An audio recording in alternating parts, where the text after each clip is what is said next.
I almost didn't book the flight. That's the thing I keep coming back to.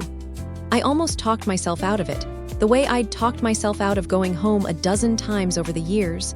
Too expensive, wrong timing, work was complicated.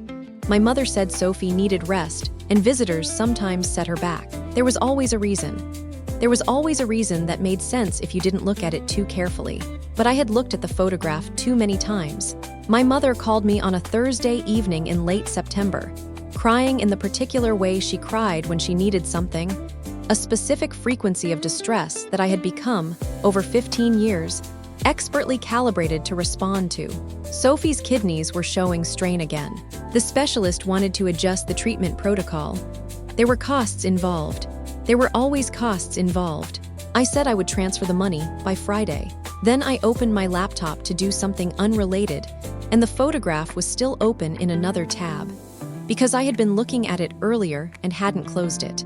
My sister at what appeared to be a beach resort, full color, taken 2 days before my mother's call. Sophie in a sundress, sunglasses, holding a drink with one of those paper umbrellas, smiling at the camera with the open ease of someone who has absolutely nothing wrong with her kidneys. I looked at my mother's number in my call history. I looked at the photograph. I booked a flight for Saturday morning. I didn't tell anyone I was coming. This is relevant. For 15 years, every visit home had been announced weeks in advance, managed carefully, sometimes discouraged. My mother would mention that Sophie was in a difficult phase. My father would say the timing wasn't great. The visits that did happen were orchestrated: Sophie resting, Sophie tired, Sophie having a good day, but let's not overdo it. I was a guest in my own family's life, admitted on terms I had never thought to question. This time, I just got on the plane. I landed Saturday afternoon and took a cab from the airport. My parents' house, the house I grew up in, the house my money had spent 15 years renovating without me fully understanding that's what was happening, looked comfortable. Better than comfortable. New roof, new windows. The garden my mother had been wanting to redo for years, now redone. I was standing on the front path with my bag when a black SUV turned into the driveway. Not my parents' car. This was newer, significantly newer, with the particular low shine of a vehicle that cost more than my first apartment. The driver's door opened. Sophie got out. She was carrying shopping bags, 4 of them department store logos, the kind of bags that exist to be seen as much as carried. She was dressed well, moving well, with a physical ease that I registered before I registered her face. She was 34 years old, and she looked like someone who had spent the afternoon shopping and was about to go inside and have a glass of wine. She saw me, and here is the thing I need you to understand. Here is the thing I have turned over in my mind 1,000 times since that afternoon on the front path. The first thing she said was not hello. It was not, oh my God, you're here, I've missed you. It was, why didn't you tell us you were coming? Not surprise, not joy. Calculation. I know the difference now. I know what it looks like when someone who loves you is surprised to see you. And I know what it looks like when someone who has been managing you is suddenly aware that the management has failed. I looked at my sister who had been declining, struggling, requiring treatment adjustments, causing my mother to call crying on Thursday evenings, and I said, "You look well." She set the shopping bags down. "I've been having a good stretch," she said. "A good stretch. 15 years, a good stretch. I need to go back to the beginning." I was 23 when Sophie was diagnosed. She was 19, in her first year of college, and the diagnosis came after a semester of fatigue and swelling that our parents initially attributed to the ordinary difficulties of being away from home for the first time. When the tests came back, the word the doctor used was chronic kidney disease, stage 2, and the room in which my parents received that information became a line dividing everything into before and after. I was not in the room.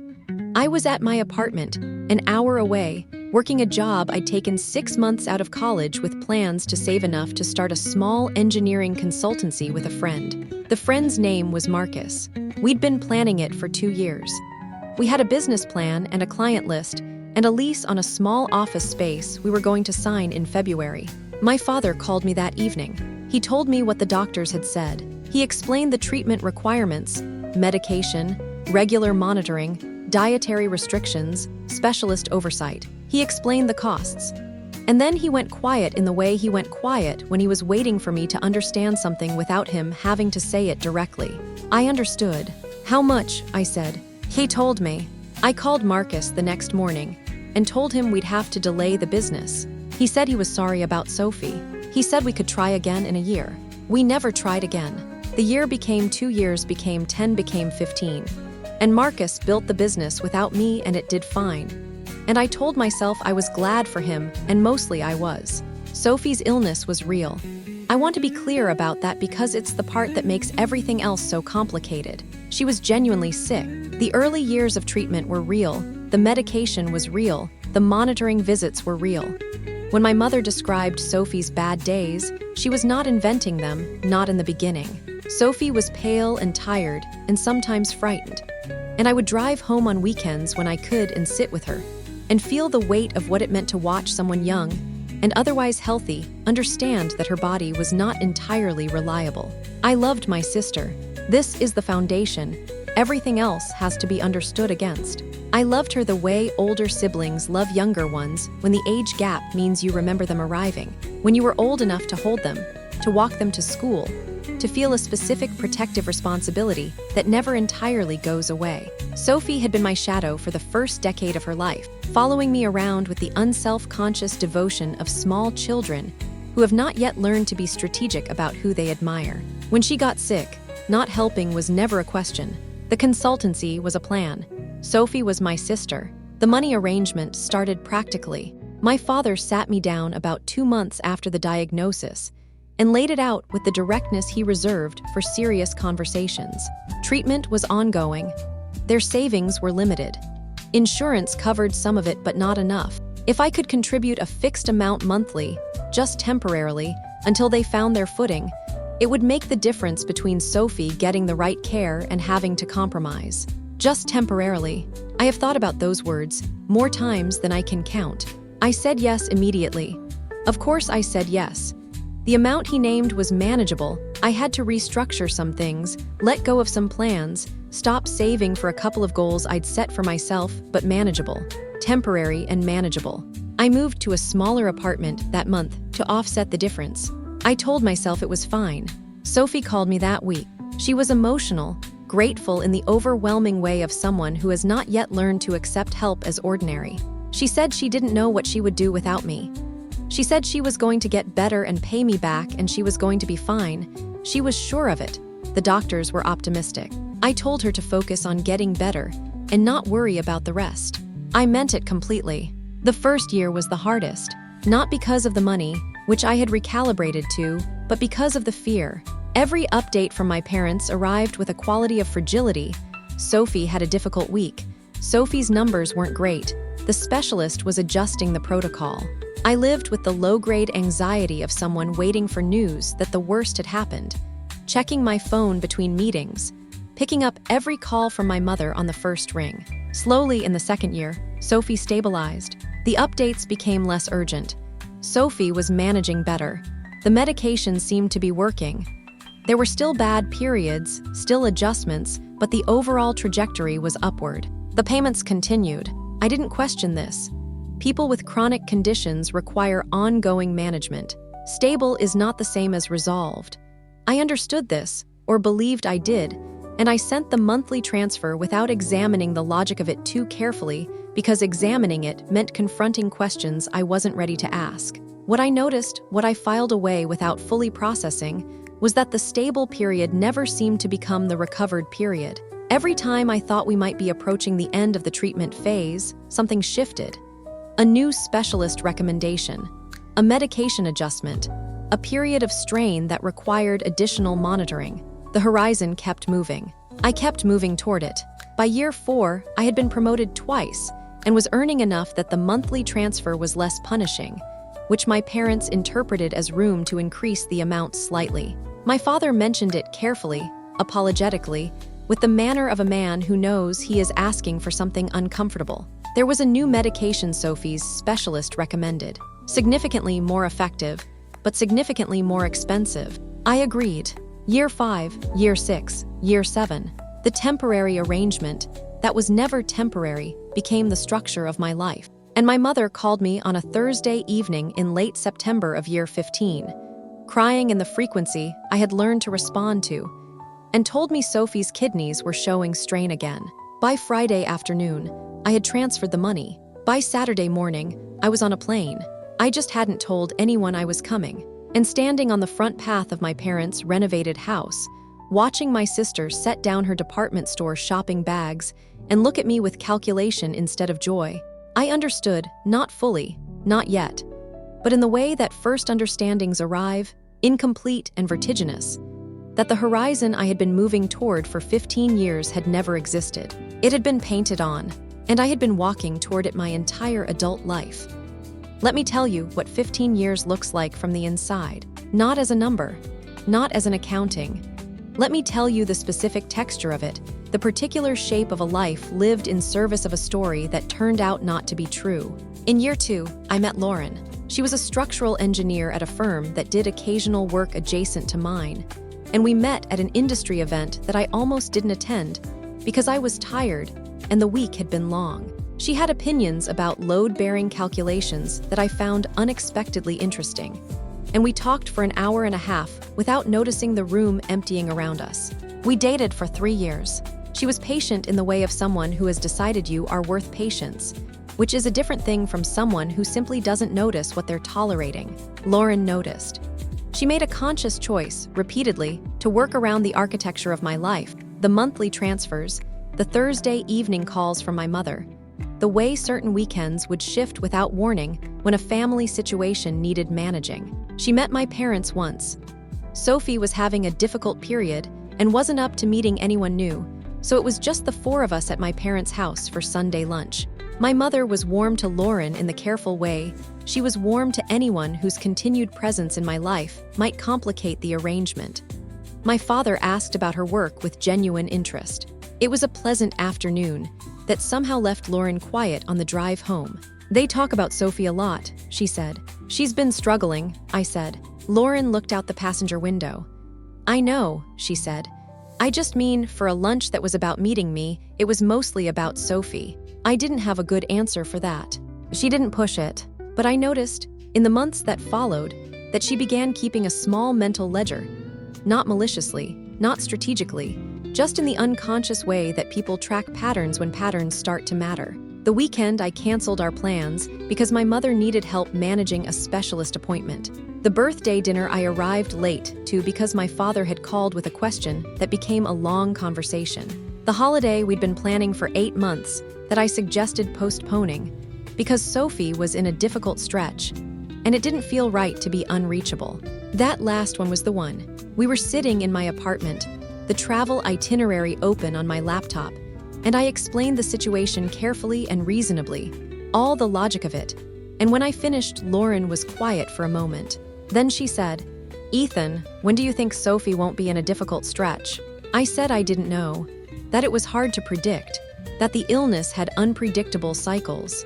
Because we've been together for 3 years, she said, and in 3 years there hasn't been a stretch that wasn't difficult. There's always something. And I've tried to understand that, and I've tried to be flexible, and I do understand it. I know your family needs you. She paused. But I need you too, and I don't think I'm ever going to come first. I told her that wasn't true. She looked at me with an expression that was not unkind, but was entirely clear. I think you believe that, she said. I really do, but believing something and living it are different things. She left 2 months later, not dramatically. Lauren was not a dramatic person. She moved her things out over a weekend while I was at work, left my key on the counter, and sent me a text that was thoughtful and sad and final. I sat in my apartment that evening and thought about whether she was right. I thought about it for a long time. Then my phone rang. My mother. Sophie had a difficult day and was feeling low, and she thought it might help Sophie to hear my voice. I answered. I talked to Sophie for 40 minutes. I didn't call Lauren back. Marcus launched the consultancy in year 3. He found another partner, a woman named Priya who had the business instincts Marcus had always lacked. And together they built something that by year 7 was doing genuinely well.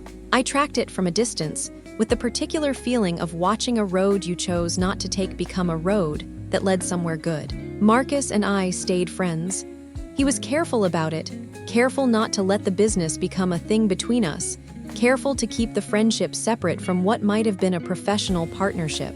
I was grateful for that. He got married in year 8. I was his best man, or I was supposed to be. My mother called on the Wednesday of the week before the wedding. Sophie's numbers had shifted. The specialist was concerned.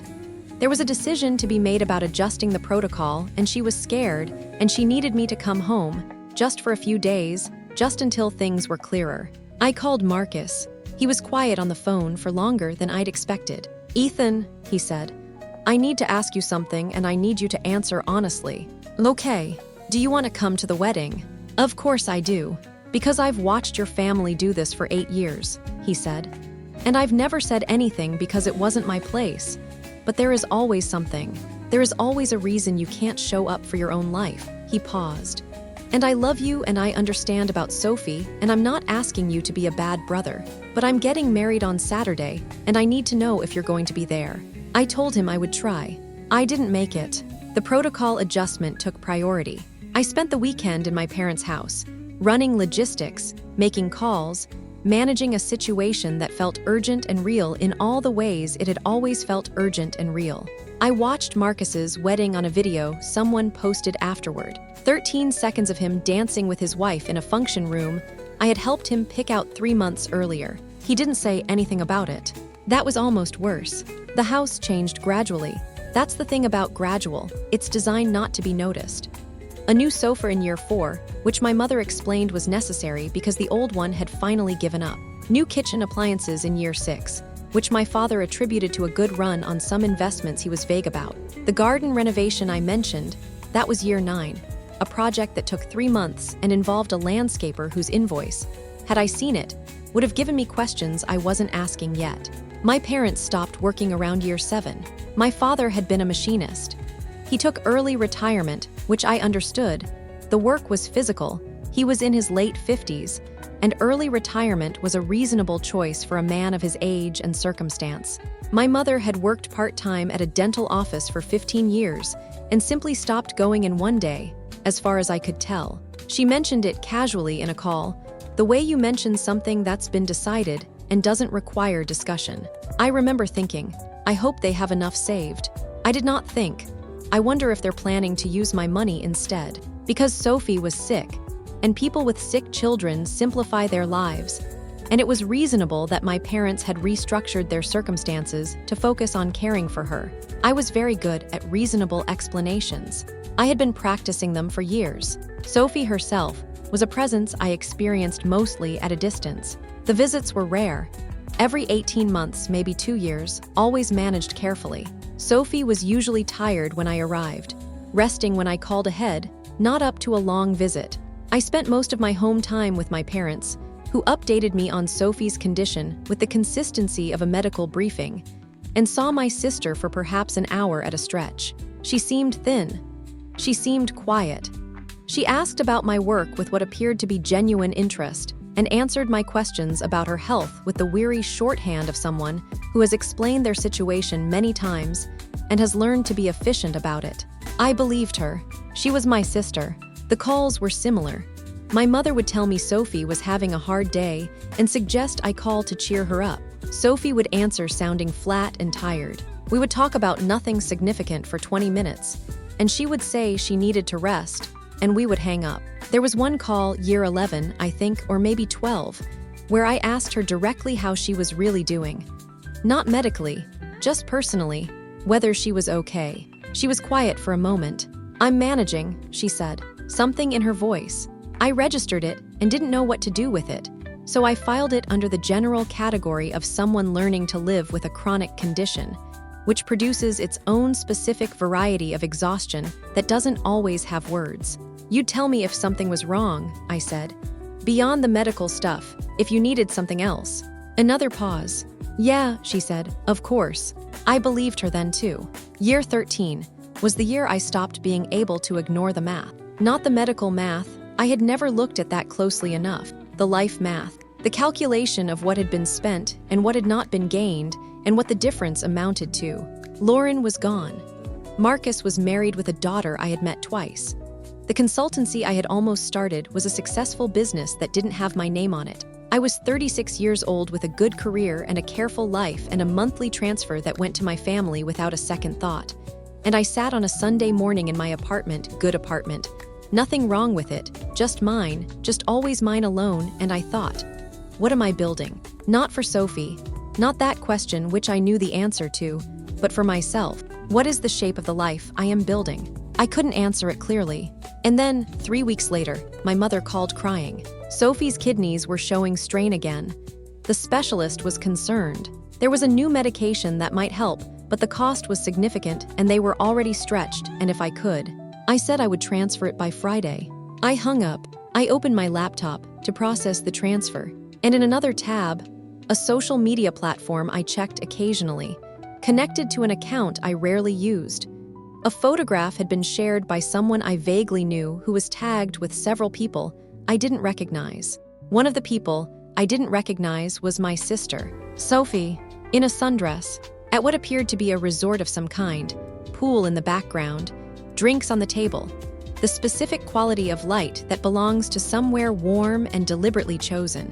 She was smiling, not the tired smile of someone managing a chronic condition, the full, open, uncomplicated smile of someone having a genuinely good time. The photograph was time-stamped 11 days ago. My mother had called 3 weeks ago. I looked at the photograph for a long time. Then I closed the laptop. I did not process the transfer. For the first time in 13 years, I did not send the money on Friday. I booked a flight instead. I just didn't tell anyone I was coming. The house felt different when I walked in. Or maybe it was the same and I was different, arriving without announcement for the first time in 15 years, without the managed approach, without the careful staging that I now understood had always preceded my visits. I had a key. I'd always had a key. I'd simply never used it without calling first. I let myself in on a Saturday afternoon. The living room had new furniture, not recent new, the kind of new that had been there long enough to stop being noticed, which meant it had been there for years. A large sectional sofa in a color my mother had mentioned wanting. A television that was significantly larger than the one I remembered. On the sideboard, a collection of framed photographs that I stood in front of for a moment. Family holidays, several of them. My parents at what appeared to be a coastal town in one, a European city in another. Sophie in various locations, smiling, healthy, well-dressed. A photograph of all three of them at what looked like a restaurant, the kind with white tablecloths and the particular ambient warmth of a place that costs money. I was not in any of the photographs. I had been sending money home for 15 years, and I was not in any of the photographs. I put my bag down. I went to the kitchen and put the kettle on and waited. My mother came home first. She came through the front door carrying groceries and got as far as setting the bags on the kitchen counter before she registered me standing at the table with a cup of tea. And the sound she made was not quite a word, more the involuntary vocalization of someone whose nervous system has received unexpected information. Ethan, she put her hand to her chest. Why didn't you? I wanted to surprise you, I said. It wasn't entirely a lie. She recovered quickly. My mother had always been good at recovering quickly. She came forward and hugged me and asked about the flight and whether I'd eaten and began unpacking the groceries with the focused energy of someone who needs something to do with their hands. My father came home 20 minutes later. His reaction was similar: surprise, recovery, warmth that felt slightly performed in a way I was only now calibrated to notice. He asked about work. He asked about the drive from the airport. He made himself useful in the kitchen. Nobody asked why I was here. Nobody mentioned Sophie. I waited. The SUV pulled into the driveway 40 minutes after I arrived. I was in the living room, nominally reading something on my phone, actually watching the window. The car was a dark navy, recent model, the kind of vehicle that sits at the upper end of what a person might justify to themselves as practical. Sophie got out of the driver's side. She was carrying shopping bags. I watched her come up the path. She was moving well, fluid, easy, with the unconsidered physical confidence of someone for whom movement is not a managed activity. She was 34 years old, and she looked like someone who had spent the afternoon doing exactly what the photograph suggested she did, living comfortably, without restriction, in a body that was functioning exactly as it should. The front door opened. She came into the hallway and saw me. And I watched it happen, the calculation. It moved across her face in a fraction of a second, the rapid processing of an unexpected variable. Not joy. Not the open surprise of a sister seeing a brother she hasn't seen in 18 months. Assessment. Why didn't you tell us you were coming? She said. I looked at her. You look well, I said. Something shifted in her expression. A tightening.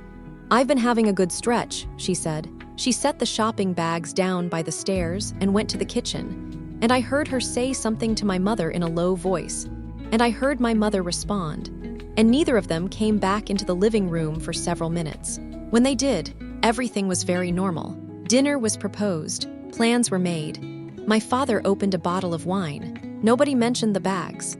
Nobody mentioned the SUV. Nobody mentioned the fact that the woman my mother had described 3 weeks ago as showing signs of kidney strain was standing in the kitchen uncorking wine and debating what to make for dinner with the energy of someone who had no particular relationship with fatigue. I ate dinner. I was pleasant. I said I was jet-lagged and went to bed early. I lay in the dark in the room that used to be mine, different bedding now. A small renovation I didn't remember being consulted about, and I made a list on my phone of everything I needed to do tomorrow. The first item was, find Sophie's doctor. The clinic where Sophie had been treated for the first 2 years was still operating under the same name on the same street, which was the one piece of continuity I'd been counting on.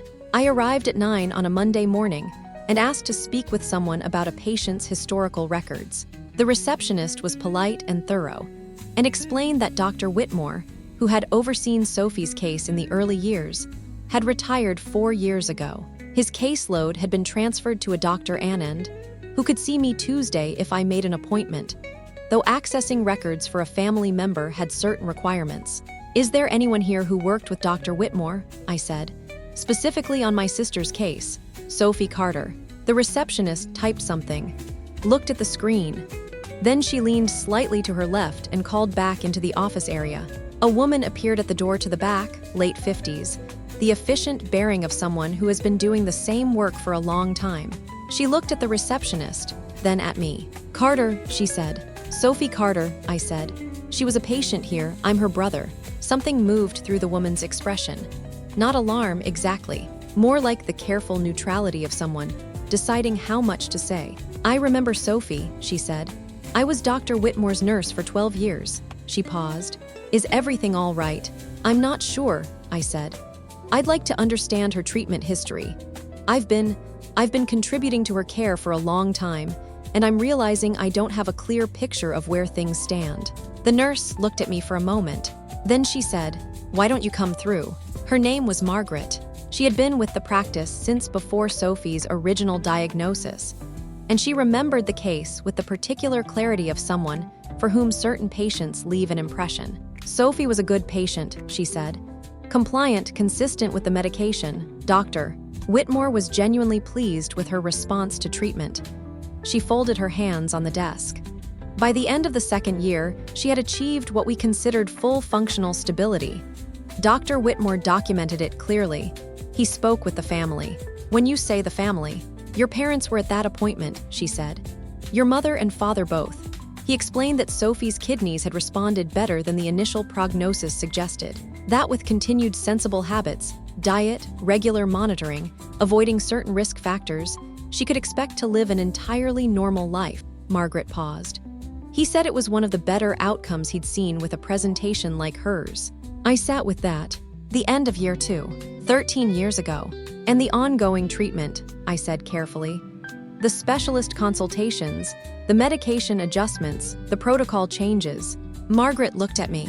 After year 2, she said, Sophie's file shows routine annual check-ins. Nothing more than that. Standard monitoring for someone with her history. She paused again. There were no specialist referrals generated from this practice after her discharge from active treatment.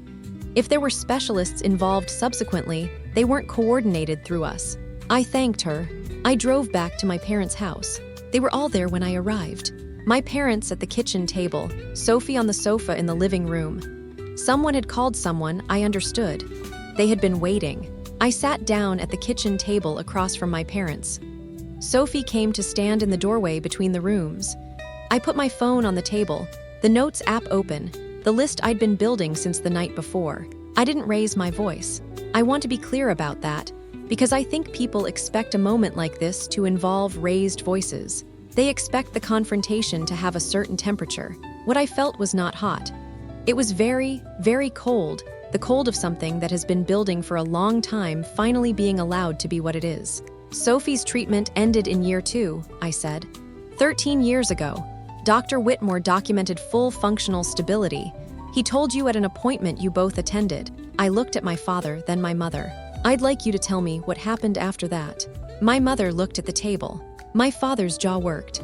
We were going to tell you, my mother said. When? No answer. When were you going to tell me? It happened gradually, my father said. At first we thought we'd wait until we were sure, until there were a few more clear results. And then time passed and the money was coming, I said. He stopped. Every month. The money was coming and the bills were paid and things were comfortable. And telling me would have meant explaining why you'd waited. And the longer you waited, the harder that explanation became. Neither of them disagreed. I looked at Sophie. She was standing in the doorway with her arms crossed. Not against me, more like holding herself together. She looked like someone who has been waiting for a specific thing to happen for a long time and is experiencing the complicated relief of it finally arriving. Sophie, I said. I know, she said quietly. When did you know? A pause. Dr. Whitmore told me at the same appointment, she said. I was there too. 13 years. My sister had known for 13 years. Why didn't you tell me yourself? Her jaw tightened. Something moved through her expression, not quite guilt, not quite shame, something that occupied the territory between them. Because Mom and Dad asked me not to, at first, and then it had been so long that, she stopped. I should have told you. I know that, I've known that for years. She looked at me directly for the first time since I'd arrived. I'm sorry, Ethan. I genuinely am. That's not enough. I know it's not enough, but it's true. I sat with that. Then I looked back at my parents. The house renovation, I said. The new furniture, the holidays. I pulled up the photographs I'd found, not Sophie's, my parents' own social media, which I had spent part of Sunday examining. A coastal town, a European city, a restaurant with white tablecloths, the early retirement. My mother's eyes closed. Where did the money go? I said. Specifically, I want to understand specifically. My father looked at his hands. He had the expression of a man who has been rehearsing a version of this conversation for years and is discovering that no version of it feels the way he imagined. We used it, he said, for living, for we got used to a certain level of, he stopped, started again. It started as a safety net. The money you sent was more than Sophie's treatment cost, and we put the difference aside and told ourselves it was for emergencies. And then we dipped into it. And then it became normal. And then, his voice dropped. And then we stopped working because it was there. Because you kept sending it and we told ourselves you could afford it and it seemed like. Like what? I said. He didn't answer.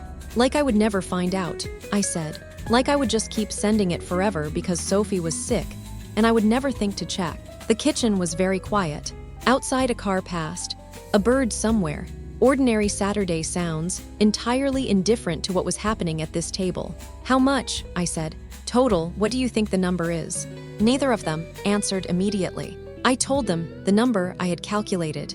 15 years of monthly transfers. The supplementary payments. The emergency requests. The medication adjustments that never adjusted anything. The number sat on the table between us. My mother put her hand over her mouth. My father looked at the wall. Sophie, in the doorway, made a sound that was not quite a word. I looked at the number for a moment. Then I looked up. I would have helped, I said. If you told me the truth about Sophie, that she'd recovered, that you were struggling, that you needed support, I would have helped. I'm not someone who walks away from family. I paused. What I can't forgive is 15 years of emergency calls and tearful requests and invented treatments, built on a lie you all agreed to keep. Not because you were protecting Sophie, because you were protecting yourselves. Nobody argued. Nobody offered a version of events that reframed what had been said. The silence in that kitchen was the most complete confirmation I had ever received. I stood up. I picked up my phone.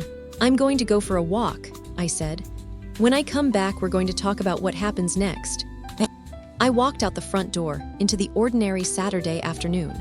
I stood on the path for a moment, The garden my money had paid for was well-maintained, carefully planted. The kind of garden that requires both attention and investment. It was beautiful. That was almost the worst part. It was genuinely beautiful, and I had never once seen it being made.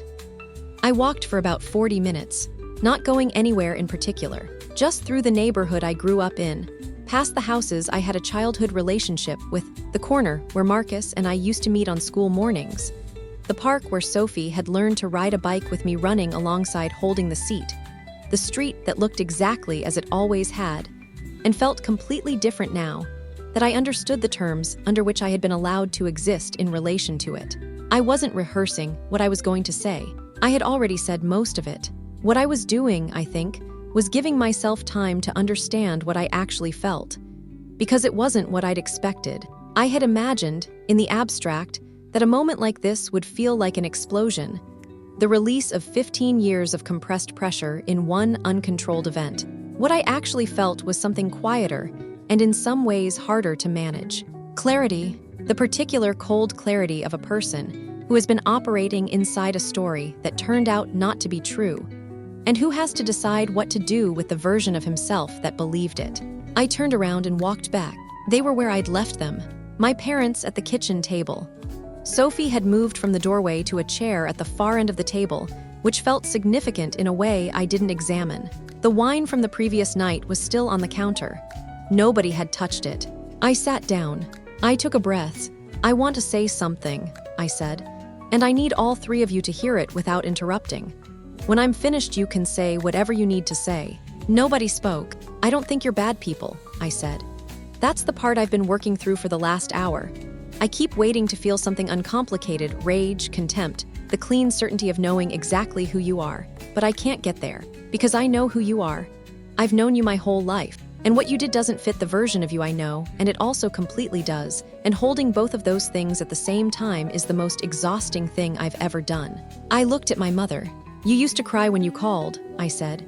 "Every time there was an update, a setback, a new expense. Those tears were real, I believe that. But somewhere along the way, the fear became a tool.